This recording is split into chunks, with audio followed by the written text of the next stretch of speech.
ama samboorka siyaabaha loo daweeyo marka laga hadlayo siyaabaha loo daweeyo high feverka ama samboorka waxa qofka la siiyaa dawooyin loo yaqaano corticosteroids dawooyinkaas marka qofku wuxuu qaadanaya iyagoo spray ama marka qofku sanka iskaga buufinayo dawooyinkaas marka waxay qofka ka daweynayaan inflammationki ama qaab dhismeedka ku yimi waxa loo yaqaano mucous membrane-ka dahaar ku dahaara marka sanka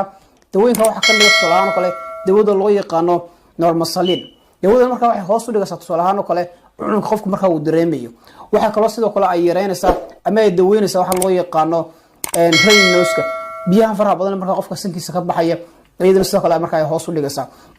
dawooyinkaas marka iyagu shaqada noocaas ay marka ay qofka ka caawiyaan sankaana inta badan iyaga lagu shubaa habka labaad marka lagu daweyn karo waxa kamid ah in la siiyo qofka dawooyinka loo yaqaan antihistamines histaminku waa chemical ku jira qulubka dhiigga oo marka qofku markuu dareemo waxyaabihii boolenkii iyo sidoo kale dhagortii xoolaha oo kale marka sare u qaadaysa si marka chemicalka hoos loogu dhigo qofku waxa la siiyaa marka